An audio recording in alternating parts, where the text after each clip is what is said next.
नमस्कार दोस्तों, आप सभी का स्वागत है। जैसा कि आप जानते हैं कि पिछले वीडियो में जो है हमने आपके कार्य पे बात किया था और कार्य पे आधारित आपके न्यूमेरिकल भी किए थे और शक्ति पे आधारित भी हमने किया था। आज हमारा है आपका एनर्जी, ऊर्जा और इस पे आधारित आपके वन लाइनर्स, ठीक है। और उसके बाद से न्यूमेरिकल यानी जितने भी क्वेश्चन आपके बने हैं उन क्वेश्चन को हम लोग डिस्कस करेंगे। तो देखिए, आपके सामने एनर्जी दिया है ऊर्जा। ऊर्जा क्या है कि किसी वस्तु द्वारा कार्य करने की क्षमता को क्या कहा जाता है? ऊर्जा कहा जाता है। और ये ऊर्जा दो प्रकार की होती हैं, जिसमें एक गतिज ऊर्जा है। गतिज ऊर्जा क्या है? तो किसी वस्तु की गति के कारण उसमें जो कार्य करने की क्षमता होती है उसे गतिज ऊर्जा कहते हैं। उसके बाद से दूसरा होता है आपका स्थितिज ऊर्जा, यानी कि किसी वस्तु की स्थिति विशेष के कारण जो कार्य करने की क्षमता होती है उसे क्या कहते हैं हम लोग? स्थितिज ऊर्जा कहते हैं, जिसको जो है पोटेंशियल एनर्जी और काइनेटिक एनर्जी हम लोग कहते हैं। उसके बाद से ऊर्जा संरक्षण का नियम क्या है? तो इस नियम के अनुसार ऊर्जा केवल एक रूप से दूसरे रूप में क्या होती है? रूपांतरित हो सकती है। ना तो इसकी उत्पत्ति की जा सकती है और ना ही विनाश। यानी कि आप इस ऊर्जा का ना तो उत्पत्ति कर सकते हैं, उत्पन्न कर सकते हैं, और ना ही आप इस ऊर्जा को क्या कर सकते हैं? विनाश कर सकते हैं। तो ये आपका ऊर्जा संरक्षण का नियम है, काफ़ी महत्वपूर्ण है और काफ़ी जो है ज़्यादा बार हमसे एग्ज़ाम में पूछ लिया जाता है। तो इन चीज़ों को आप ध्यान देंगे। तो अब बात करें सर की स्थितिज ऊर्जा या गतिज ऊर्जा, काइनेटिक एनर्जी जिसको बोलते हैं, स्थितिज ऊर्जा बोलते हैं, क्या होता है? तो गतिज ऊर्जा बराबर फार्मूला होता है 1/2 हाफ mv², जहाँ m द्रव्यमान, v क्या है? वेग है, ठीक है। m द्रव्यमान, v क्या है? वेग है। उसी तरह से स्थितिज ऊर्जा होती है क्या कि p पोटेंशियल एनर्जी, जिसको हम बोलते हैं mgh, जहाँ पे g गुरुत्वीय त्वरण है, h ऊंचाई है और m क्या है? द्रव्यमान है। अब उसके बाद से वन लाइनर के रूप में हमसे पूछा गया था एग्जाम में ग्रुप डी के कि जब एक संपीड़ित स्प्रिंग को छोड़ा जाता है तो वह अपने स्थितिज ऊर्जा में क्या हो जाता है? बदल लेता है। उसे क्या कहते हैं? गतिज ऊर्जा कहते हैं। कहने का मतलब जब एक स्प्रिंग को छोड़ा जाता है तो वह अपनी स्थितिज ऊर्जा को क्या कर लेता है? बदल लेता है। अब दबा कर छोड़ेंगे तो किस सिचुएशन में आएगा? तो सर जैसे ही अगर दबा कर छोड़ते हैं तो वो जो है गतिज ऊर्जा में आ जाएगा, यानी कि गतिज ऊर्जा होगा। उसके बाद से नीचे और है कि एक वस्तु की स्थितिज ऊर्जा में इसकी के साथ वृद्धि होती है। किसके साथ वृद्धि होती है? तो ऊंचाई के साथ उसकी स्थितिज ऊर्जा में क्या होती है? वृद्धि होती है। किसी वस्तु द्वारा अपने स्थिति या आकार लेने की वजह से लगने वाली ऊर्जा को क्या कहा जाता है? स्थितिज ऊर्जा कहा जाता है। बाद में संग्रहित पानी में ऊर्जा होती है, तो कौन सी ऊर्जा होती है? स्थितिज ऊर्जा होती है, क्योंकि बांध से उस पानी को क्या कर दिया जाता है? रोक दिया जाता है, स्थिर हो जाता है, इसलिए वहाँ पे स्थितिज ऊर्जा होगी। अगला है कि एक कार उच्च गति से चल रही है, यह होती हैं, तो यह किस ऊर्जा से युक्त है? तो गति से चल रही है तो सिंपल सी बात है, गतिज ऊर्जा होगा, ठीक है। उसके बाद से ऊर्जा की व्यावसायिक इकाई है। देखिए ये बड़ा पूछा जाता है, ऊर्जा की व्यावसायिक इकाई क्या है? तो ध्यान रखेंगे भाई साहब, किलोवाट घंटा है। क्या है? किलोवाट घंटा किसका? ऊर्जा का व्यावसायिक इकाई। उसके बाद से एक संपीड़ित स्प्रिंग में ऊर्जा होती है, अभी बात किए थे, वो तो गतिज ऊर्जा था वो छोड़ने पर, लेकिन ये जो है स्प्रिंग को संपीड़ित कर दिया गया, एक जगह दबा दिया गया, इसका मतलब कौन सा है? स्थितिज ऊर्जा हो जाएगी। अब गतिशील वस्तु की गतिज ऊर्जा पर निर्भर करती है, तो देखना आपको पता है कि हाफ mv² होता है, तो द्रव्यमान गुणे क्या हो जाएगा? वेग हो जाएगा। उसके बाद से ऊपर उठाए गए हथौड़े के पास होता है तो स्थितिज ऊर्जा होती है। यांत्रिक ऊर्जा गतिज ऊर्जा और का संयोजन होता है तो स्थितिज ऊर्जा होती है। ध्यान रखेंगे। सबसे महत्वपूर्ण पॉइंट एक और यहाँ पे आ जाता है क्या कि यांत्रिक ऊर्जा, गतिज ऊर्जा और स्थितिज ऊर्जा का क्या होता है? संयोजन होता है। उसके बाद से जो है इनमें से न तो बनाया जा सकता है और न ही नष्ट किया जा सकता है। ऊर्जा आप जानते ही हैं, ठीक। किसी वस्तु द्वारा उसकी स्थिति या विन्यास द्वारा प्राप्त ऊर्जा को क्या कहा जाता है? स्थितिज ऊर्जा कहा जाता है। गतिज ऊर्जा निर्भर करती हैं, तो गतिज ऊर्जा जानते हैं गतिशील पिंड के वेग तथा द्रव्यमान दोनों पर, ये दो बार आ गया, तो इन चीज़ों को आपको ध्यान रखना है। बात करें आगे तो देखिए गतिज ऊर्जा किसके बराबर होता है? हाफ mv² के। उसके बाद से किसी संकुचित स्प्रिंग में सामान्य लंबाई के स्प्रिंग से अधिक ऊर्जा होती है, क्योंकि स्प्रिंग संकुचित होने के कारण क्या होता है? स्थितिज ऊर्जा में होता है। पहाड़ से गिर रहे किसी पिंड में होती है, तो गिर रहे पिंड में क्या होगी? तो गतिज ऊर्जा और स्थितिज ऊर्जा दोनों होगी, ठीक है। क्योंकि गिर रही है तो आ रही है स्वतंत्र रूप से, तो उस समय गतिज ऊर्जा में है। जब एक जगह आकर पृथ्वी पर जो है बैठ जाती है तो वहाँ पे जो कौन सी ऊर्जा हो जाती है? स्थितिज ऊर्जा हो जाती है, इसलिए उसमें दोनों होगा। अगला है कि बंदूक से चली गोली लक्ष्य को भीतर गहराई से चली जाती है, क्योंकि इसमें होती है आपकी गतिज ऊर्जा होती है। सिंपल सी बात है, गोली छोड़ते हैं तो। अब अगला है कि टरबाइन द्वारा बहते पानी और हवा का प्रयोग परिवर्तन के लिए किया जाता है, तो गतिज ऊर्जा को विद्युत ऊर्जा में बदलने के लिए। उसके बाद एक वस्तु की गतिज ऊर्जा और स्थितिज ऊर्जा के योग को कहा जाता है, तो यांत्रिक ऊर्जा कहा जाता है। ध्यान रखेंगे गतिज ऊर्जा kinetic energy plus potential energy स्थितिज ऊर्जा, इन दोनों का अगर योग करेंगे तो किसके बराबर होगा, यांत्रिक ऊर्जा के बराबर होगा। ये आपसे बार बार पूछा जाता है एग्जाम में। अब ऊर्जा में दो प्रकार की ऊर्जा होती हैं, एक यांत्रिक ऊर्जा में दो प्रकार की ऊर्जा होती हैं, किसमें, तो यांत्रिक ऊर्जा में अभी भी बात की जैसे कि गतिज ऊर्जा और स्थितिज ऊर्जा दोनों को मिलाकर क्या बनता है, यांत्रिक ऊर्जा। तो इसलिए ऊर्जा में दो प्रकार की ऊर्जा होती हैं, वो है कौन सा, यांत्रिक ऊर्जा। स्थितिज ऊर्जा होती है तो बांध का पानी जैसे वो कह दिया आपने, ठीक है। गतिज ऊर्जा नहीं होती है तो उठा हुआ हथौड़ा। अब उठा हुआ हथौड़ा का मतलब वो एक जगह निश्चित हो गया, जैसे ही निश्चित हो गया तो इसका मतलब है कि आपका कौन सा है, गतिज ऊर्जा नहीं है उसमें आपकी स्थितिज ऊर्जा है, ठीक है। कोई भी पिंड अगर आपका एक निश्चित ऊंचाई तक जाकर अगर वहाँ पे रुक जाता है तो इसका मतलब उसमें कौन सी ऊर्जा है भाई साहब, स्थितिज ऊर्जा आपकी हो जाएगी। अगला है किसी वस्तु की मुक्त रूप से गिरावट के दौरान गतिज ऊर्जा में क्या होती है, वृद्धि होती है। अब धीरे धीरे रहता जाता है तो उसकी ऊर्जा क्या होती जाती है, बढ़ती जाती है, समझ रहे हैं ना, तो ध्यान रखेंगे। उसके बाद से है किसी निश्चित ऊंचाई पर गतिमान किसी वस्तु के वेग को 4 गुना बढ़ा दिया जाए तो उस वस्तु की स्थितिज ऊर्जा में परिवर्तन होगा। देखिए स्थितिज ऊर्जा नियत रहेगी क्योंकि वो वेग पे डिपेंड नहीं करता है। स्थितिज ऊर्जा भी पढ़े थे mg और क्या होता है, h होता है, तो उसके वेग से इसमें कोई लेना देना नहीं है, आपका वैसे ही स्थिर रहेगा, ठीक है। क्योंकि दिया नहीं गया है वेग तो कैसे कह सकते हैं आप, कोई परिवर्तन नहीं। किसी निश्चित ऊंचाई पर उठे हुए पानी में ऊर्जा होती है, अभी बोले थे ना, जब निश्चित ऊंचाई अगर पता चल जाए आपको तो सीधा वहाँ पे कौन सी ऊर्जा होगी, स्थितिज ऊर्जा हो जाएगी। अगला है कि यदि कोई लड़का गैस से भरा गुब्बारा छोड़ता है जो ऊपर जाता है तो स्थितिज ऊर्जा होगी, तो वहाँ पे बढ़ती है, क्या होती है, बढ़ती है। यदि एक बंदूक से गोली चलाई जाती है और बंदूक पीछे की ओर आती है, बंदूक की गतिज ऊर्जा होगी, तो बंदूक की गतिज ऊर्जा क्या होगी, गोली से कम होगी भाई साहब। अरे वहाँ होगी ना, गोली की इतना तेज अगर बंदूक धक्का दे तो फिर बंदूक चलाने वाला जो सिपाही है वो कभी चलाएगा ही नहीं, ठीक है। तो ध्यान रखना इसका, ऐसे भी कॉमन सेंस की बात है। किसी वस्तु को ऊर्ध्वाधर ऊपर की ओर फेंका गया और यह भूमि से अधिकतम ऊंचाई एच तक पहुंची, इसको ऊपर जाने के दौरान एच ऊंचाई की 1/4 वस्तु में होगी। तो देखिए 1/4 वस्तु में होगी तो हो गई कम स्थितिज ऊर्जा और अधिक गतिज ऊर्जा, ठीक है।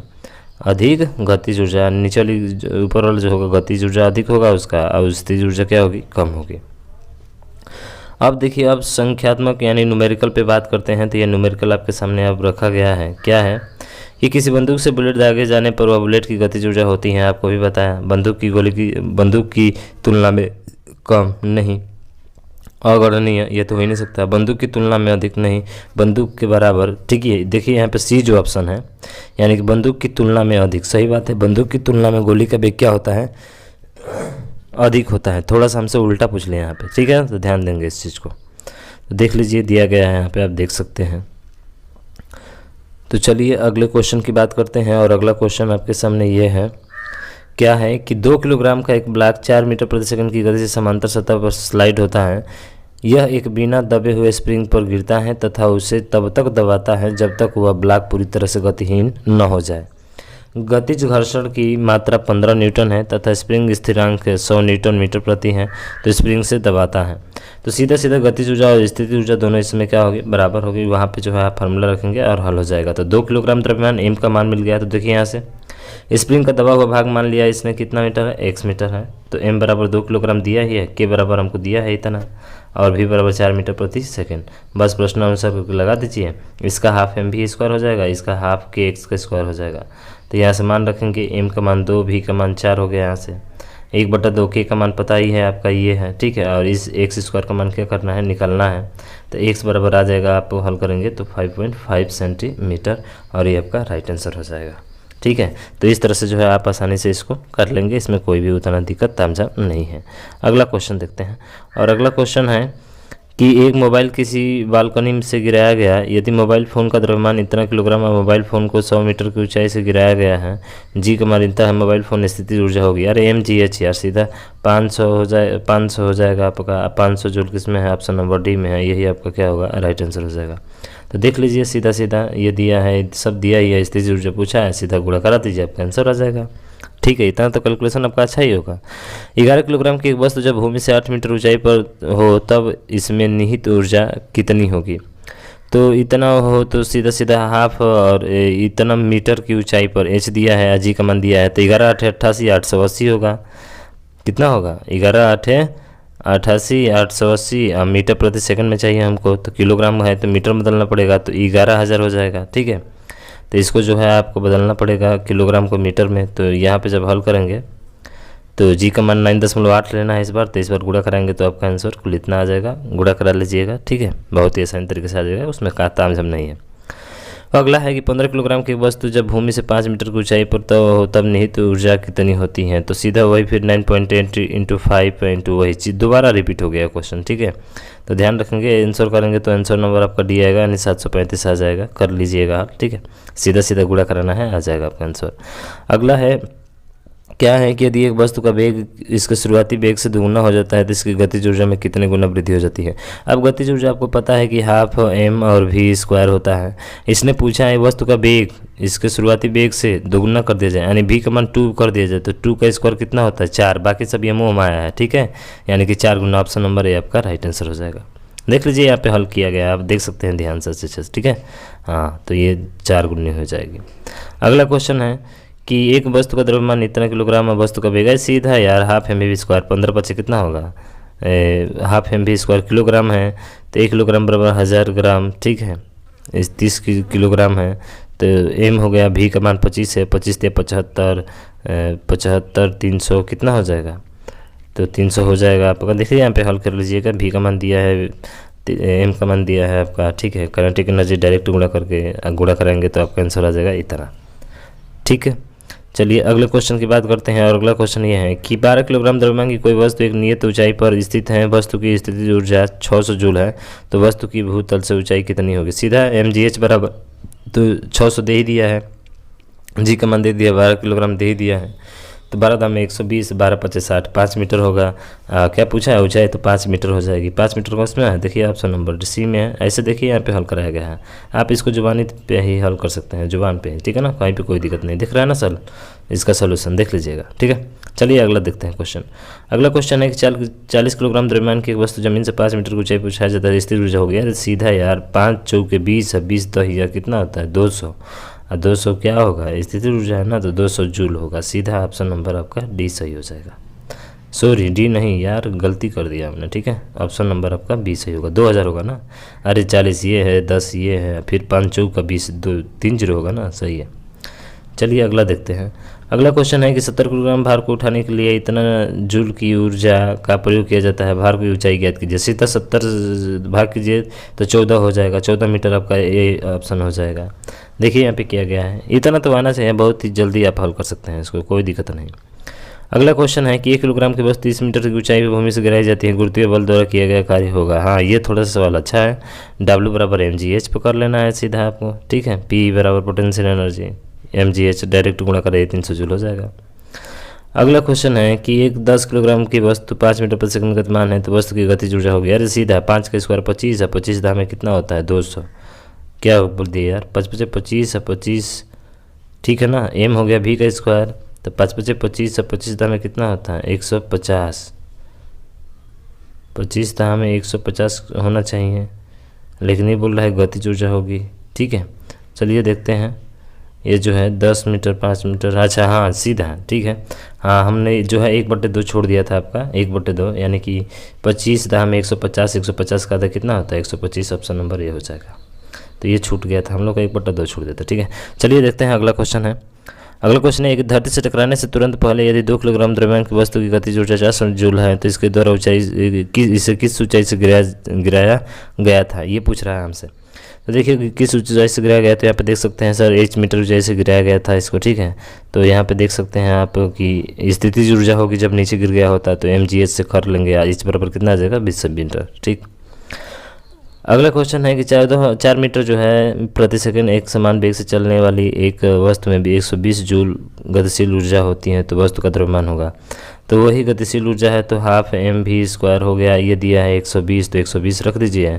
एम का मान पता है आपको, नहीं पता है तो एम का मान निकालना है, और भी स्क्वायर का मान दिया है कितना 4, 16, 16 का आधा 8 होता है, 12 8 से भाग कर दीजिए 120 में, तो कितना हो जाएगा, तो 8 से आप भाग करेंगे 20 में, तो 8 एकम 8 और 8 पचे कितना हो जाएगा 40, यानी कि 15 किलोग्राम। कितना kilogram, 15 kilogram, option number B देखिए यहाँ पे किया गया है। ठीक है, तो आप आसानी से हल कर लेंगे। अगला है 12 किलोग्राम एक वस्तु जब भूमि से 5 मीटर की ऊंचाई पर हो तब निहित ऊर्जा कितनी होती है? तो 12 किलोग्राम है, 12 किलोग्राम एम का मान है, ये भी का मान है, और पूछा है इसमें निहित ऊर्जा होगी, जी का मान दे ही दिया है आपका। ठीक है, तो 5 दूना का 10 और 5 एकम 5 एक 6, 6 8 48 का 8, 6 9 54 और 4 कितना होता है? 54 4 58। सीधा ऑप्शन नंबर कौन सा आ जाएगा आपका? डी आ जाएगा। तो गुणा तो करना है मेरे भाई, इसमें तो कोई ताम झामाइया नहीं है। ठीक है, MGH वाले पे गुणा कर दो, काम खत्म हो गया। अगला है 16वां प्रश्न है कि 20 किलोग्राम के हथौड़े द्वारा प्राप्त विभव ऊर्जा की गणना करें जब इसे 10 मीटर की ऊंचाई तक क्या किया जाता है? बढ़ाया जाता है। तो सीधा सीधा गुणा करा देना है, 20 दहा में 200, 200 में यार 2000 जूल हो जाएगा। ऑप्शन नंबर आपका बी हो जाएगा। ठीक है, तो सीधा MGH वाले पे आप हल कर सकते हैं इसको। अगला देखिए क्वेश्चन, गुरुत्वाकर्षी स्थितिज ऊर्जा का सूत्र है। अरे यार क्या बात करते हो आप, कौन से स्थितिज ऊर्जा का सूत्र होगा जी? तो mgh1h2 हो जाएगा हमारा। अगर यदि ये गुरुत्वाकर्षण ले रहा है तो mgh होगा ना। सीधा ऑप्शन नंबर कौन सा? सही, ऑप्शन नंबर बी आपका राइट आंसर होगा। इसमें सोचना क्या है यार, ये तो पढ़ ही लिए हो। तो 16-17 प्रश्न जो है हमने डिस्कस किया आपके इस पे न्यूमेरिकल, जो आपके एग्जाम में पूछे गए हैं आज तक। ठीक है, 2018 तक के जितने भी प्रश्न पूछे गए हैं, जितने भी शिफ्ट में, जहाँ का भी। ठीक है, तो मुझे आशा है कि ये चीज़ें आपको समझ में आई है, और ऐसे ही वीडियो आपको चाहिए टॉपिक वाइज न्यूमेरिकल क्वेश्चंस। ठीक है, तो आप हमारे चैनल को सब्सक्राइब जरूर कीजिएगा, बेल आइकन को दबाना ना भूलिएगा, ताकि जो भी वीडियो अपलोड हो वो आपके पास तुरंत पहुँच जाए। तो आज के लिए बस इतना ही। जय हिंद, जय भारत।